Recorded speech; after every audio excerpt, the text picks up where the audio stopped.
Bismillahirrahmanirrahim. Nun. Uzair sebagaimana Allah sebutkan dalam surat At-Taubah, kalau tidak salah ayat 30, kata Allah Subhanahu wa taala, "Wa qalatil yahudu Uzairun ibnullah wa qalatin nasara al-masih ibnullah. Dzalika qauluhum bi afwahihim yudahiuna qaulal ladzina kafaru min qabl. Qatalahumullah anna yufakun." Jadi kata Allah Subhanahu wa taala, orang-orang Yahudi berkata bahwasanya Uzair adalah putra Allah. Orang-orang Nasara mengatakan Isa adalah putra Allah. Itulah perkataan mereka dari mulut-mulut mereka. Mirip kata Allah, yudahiuna qaulal ladzina kafaru min qabl. Mirip dengan perkataan orang-orang kafir sebelumnya, yaitu yang mengatakan al malaikatu banatullah. Malaikat-malaikatlah putri-putri Allah. Qatalahumullah. Semoga Allah memerangi mereka, anna yufakun. Jadi yang mengatakan Allah punya anak ada 3 golongan. Pertama, Yahudi mengatakan Uzair putra Allah. Nasara mengatakan Al-Masih ibnullah. Orang-orang musyrikin dahulu mengatakan para malaikatlah putri-putri Allah, dan Allah Subhanahu wa taala lam yalid wa lam yulad, ya. Allah tidak punya anak dan Allah tidak dilahirkan, ya. Qul in kana lillahi qul in kana lirrahmani waladun fa ana awwalul abidin. Katakanlah, kata Allah berfirman, katakanlah wahai Muhammad, seandainya Allah punya anak, maka aku yang pertama kali akan sembah anak tersebut. Karena kalau Allah punya anak berarti anaknya pasti seperti bapaknya. Kalau Allah berhak disembah, harusnya anaknya juga berhak untuk disembah. Tapi Allah tidak punya anak. Allah tidak punya anak, ya. Oleh karenanya kalau antum mau tahu syarat Tuhan, maka bacalah surat Al-Ikhlas. Dikatakan Al-Ikhlas surat yang murni, maknanya adalah dimurnikan khusus untuk sifat-sifat Allah. Qul huwallahu ahad.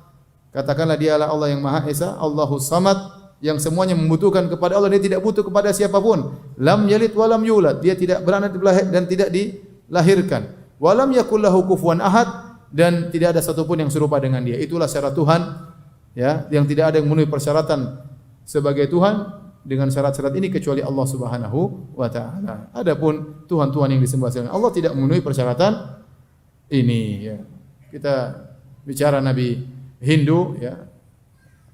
Allah Qul huwallahu ahad, Allah Maha Esa, sementara Tuhan mereka ada 3. Itu dewa yang top-top, belum dewa yang tidak top, ya. Lebih banyak lagi, ya. Yang top 3, ya, Siwa, Brahmana, Wisnu. Yang lain masih banyak, ya. Ya, adapun Buddha, Siddhartha Gautama, banyak yang seperti Siddhartha, manusia banyak yang seperti apa? Siddhartha, ya. Tidak memenuhi persyaratan, ya. Kemudian Nabi Isa disembah. Nabi Isa banyak seperti Nabi Isa, dia dilahirkan, ya. Dia membutuhkan kepada yang lainnya, dia istirahat, dia tidur, ya. Butuh untuk tidur, butuh untuk istirahat. Ya, dia berdoa, dia salat, ya. Dia tidak pantas menjadi Tuhan, ya. Ya, yang memenuhi persyaratan sebagai Tuhan cuma Allah Subhanahu wa taala, di antaranya lam yalid wa lam yulad. Allah tidak melahirkan, Allah tidak dilahirkan. Wa lam yakul lahu kufuwan ahad, dan tidak ada sesuatu pun yang setara semisal dengan Allah Subhanahu wa taala. Nah, Uzair ini diagungkan oleh orang-orang Yahudi. Disebutkan oleh sebagian kelompok Yahudi, tidak seluruhnya. Sebagian kelompok Yahudi mengagungkan Uzair sampai mereka mengatakan Uzairun ibnullah. Uzair adalah putra Allah Subhanahu wa taala. Sebenarnya siapakah Uzair ini? Uzair disebutkan oleh para ahli tarikh, disebutkan oleh para ahli tafsir. Uzair ini hidup di zaman antara Nabi Sulaiman dengan Nabi Isa. Nabi Sulaiman dengan Nabi Isa. Di zaman tatkala Bukhtanasar dari Babil, dari Irak, menggempur Baitul Maqdis dan memporak-porandakan Baitul Maqdis, kemudian mengusir orang-orang Yahudi sebagian mereka ditawan oleh Bukhtanasar. Jadi dia hidup di zaman. Jadi kita tahu bahwasanya sejarah Yahudi, ya, dimulai dari anak-anak Nabi Yakub. Nabi Yakub itu Israel. Anak-anaknya namanya Bani Israel. Anaknya Yakub 12. Di antaranya Yusuf dan Binyamin, di antaranya putra keempat Yahuda namanya. Ya, ada 12. 12 anak dari 2 istri dan 2 pembantu, ya. Sehingga anaknya 12, di antara anak keempat namanya Yahuda, kemudian di antaranya Yusuf dan Binyamin. Kemudian sebagaimana kita cerita diskisahkan oleh Allah dalam surat Yusuf, Nabi Yusuf kemudian tinggal di Mesir, kemudian akhirnya Nabi Yusuf menjadi menteri, dipandang. Akhirnya Nabi Yusuf menyuruh keluarganya semua pindah ke Mesir. Maka datanglah Yakub bapaknya yaitu Israel dengan putranya semuanya, Binyamin dan saudara-saudaranya tinggal di Mesir. Nah, di Mesir akhirnya mereka beranak pinak dari 12 suku tersebut. Setiap anak Israel mewakili satu suku. Jadi suku Binyamin, suku Yahuda, suku Yusuf dan suku-suku yang lainnya. Dari 12 suku, makanya disebut dengan Bani Israel. Sampai akhirnya waktu Yusuf meninggal dunia, akhirnya alaihissalam meninggal dunia, akhirnya mereka disiksa oleh Firaun, dijadikan budak sampai akhirnya lahirnya Nabi Musa alaihissalam. Nabi Musa kemudian berdakwah sampai akhirnya intinya Firaun tenggelam di Laut Merah. Nabi Musa pergi menuju ke Baitul Maqdis. Kemudian ternyata mereka membangkang kepada Nabi Musa. Akhirnya Nabi Musa suruh berjihad di Baitul Maqdis. Bani Israel tidak mau. Akhirnya mereka dibuat sesat oleh Allah selama 40 tahun. Yatihuna fil ard, ya. Mereka dibuat tersesat, mau balik ke Baitul Maqdis enggak bisa, muter-muter saja sampai 40 tahun. Di masa tersesat tersebut Nabi Musa meninggal dunia. Kemudian dilanjutkan kenabian oleh Yusha bin Nun.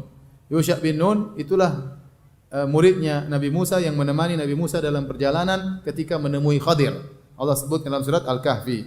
Wa idh qala Musa li fatahu, tatkala Musa berkata kepada pembantunya, itulah muridnya juga Yusha bin Nun. Setelah Musa meninggal dunia, kenabian dipegang oleh Yusha bin Nun, kemudian Yusha bin Nun kemudian berjihad masuk di Palestina, akhirnya mereka pun tinggal di Palestina.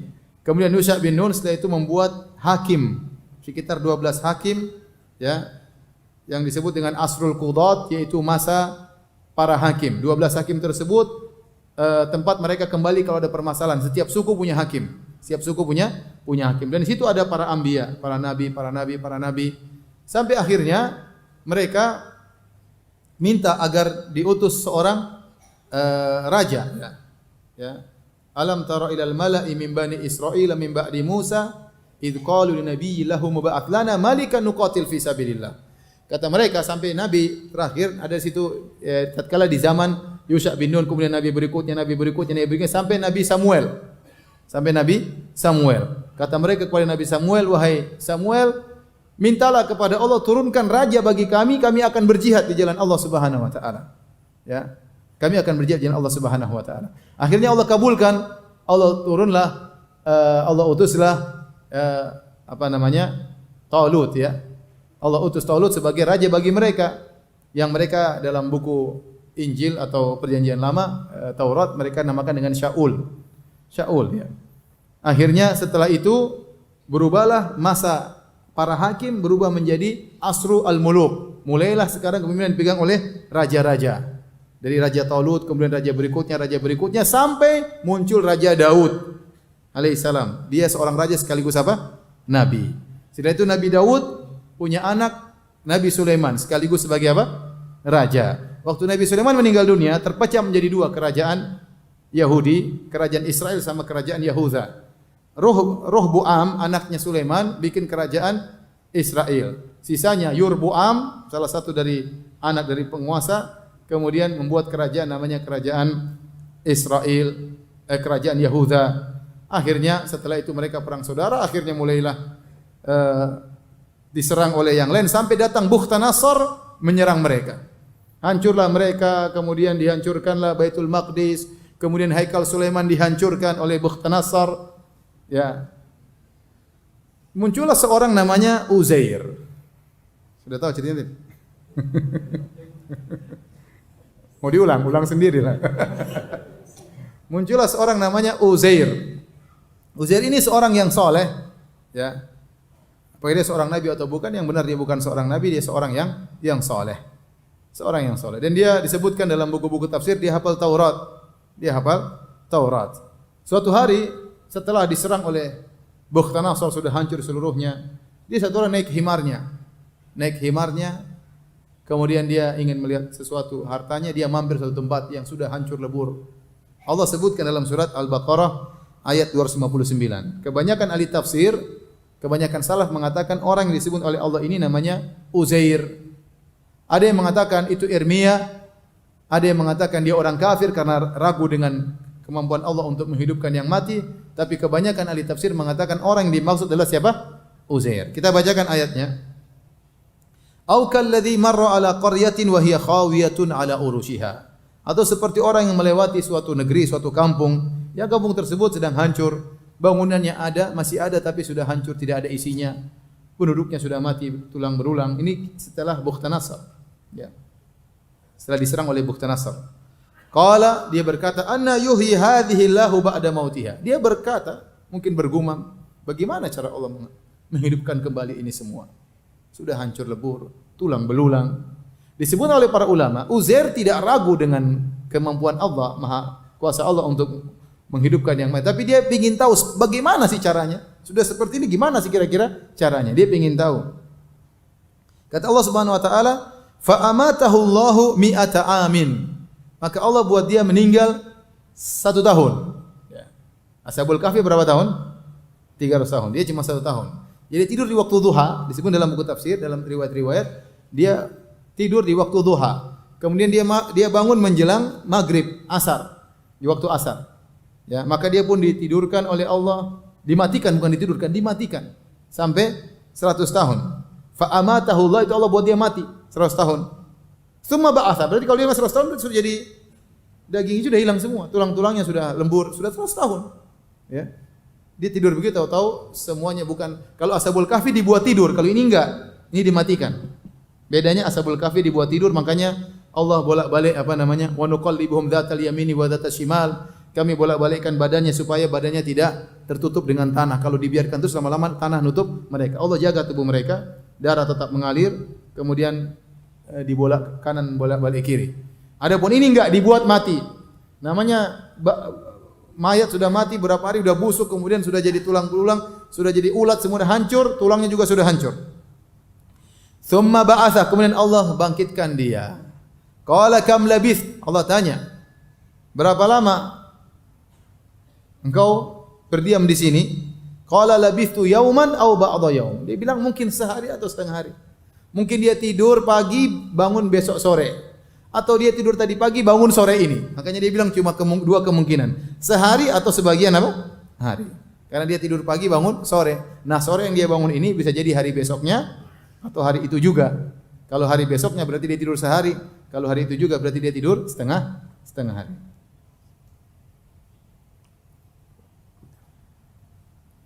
Maka dikatakan kepadanya, qala bal labithta mi'ata amin. Disebutkan Jibril yang bicara kepadanya. Intinya ada yang berkata kepadanya, justru engkau tidur itu 100 tahun. Buktinya fanzur ila ta'amika wa syarabika lam yatasanna. Ya. Lihatlah kepada makan minuman tidak berubah. Aneh, jadi ada yang harusnya bisa berubah enggak berubah. Waktu disebutkan dia bawa anggur, dia bawa tin. Dia bawa asir anggur yang dia bawa buah tin. Seharusnya buah itu cepat sekali rusak.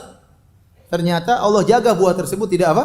Rusak-rusak makannya tadi. Dia kan naik himar tadi. Himarnya dia ikat, dia melamun, tahu-tahu dia dibuat mati 100 tahun. Kemudian kata Allah, "Wanzur ila himarika walinaj'alaka ayatan linnas." Lihatlah kepada himarmu. Himarnya sudah mati 100 tahun. Ya. Kami akan jadikan engkau tanda kebesaran Allah. Kata Allah, kami akan jadikan engkau wahai Uzair sebagai tanda kekuasaan Allah Subhanahu wa taala. Kami akan tampakkan kepada manusia. Walinaj'alaka ayatan linnas. Wanzur ilal idhami kaifa nunshiha thumma naksuha lahma. Lihatlah bagaimana tulang-tulang kami berdirikan, kemudian kami tutup dengan daging.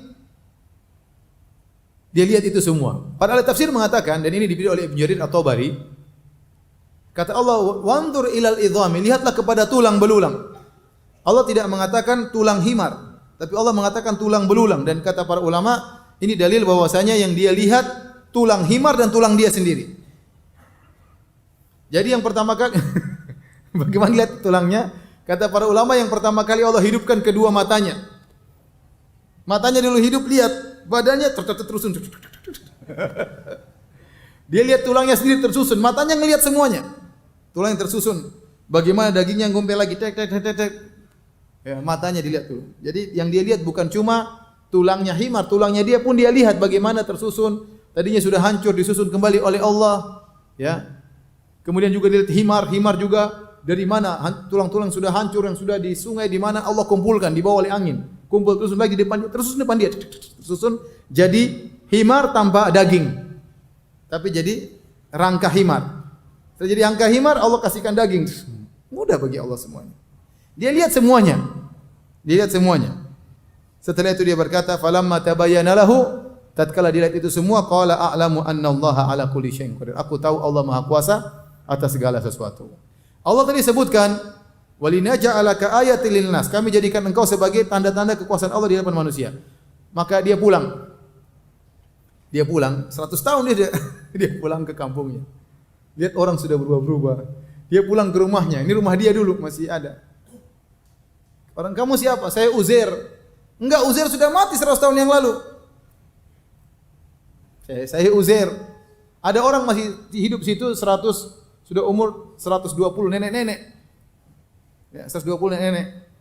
Kemudian dia tanya, saya masih ingat Uzair. Dia punya ciri-ciri begini. Tapi saya buta, saya tidak bisa lihat. Uzair dulu kalau berdoa orang bisa sembuh. Kalau memang Anda Uzair, coba berdoa kepada Allah. Maka dia berdoa, orang nenek itu bisa lihat. Iya, ente Uzair kata. Terus dia ketemu cucu-cucunya. Dia disebutkan dia waktu tidur itu umur 40. Dia udah punya anak. Anaknya sudah meninggal, cucunya masih ada. Ini cucunya Uzair semua. Mungkin lebih tua daripada dia. Ketemu cucu-cucunya masih hidup. Maka kemudian mereka mengatakan, dulu bapakmu simpan Taurat sebelum diserang oleh Bukhtanasar. Dan yang tahu tempatnya Taurat disimpan cuma Uzair. Kata Uzair, saya tahu di mana tempat tersebut. Maka dia pun pergi ke suatu runtuhan, dia bongkar, dia keluarkan Taurat. Inilah Taurat tersebut. Karena umurnya sudah lama 100 tahun, tulisannya sudah apa? Rusak. Tapi Uzair hafal Taurat. Maka akhirnya dia bacakan Taurat kepada Bani Israel. Ketika dia sedang baca disebutkan ada cahaya dari langit masuk ke tubuhnya. Dari situ orang-orang mengagungkan dia, kemudian mengatakannya adalah apa? Uzair ibnullah. Uzair adalah putra Allah. Ya. Alhamdulillahi Rabbil Alamin.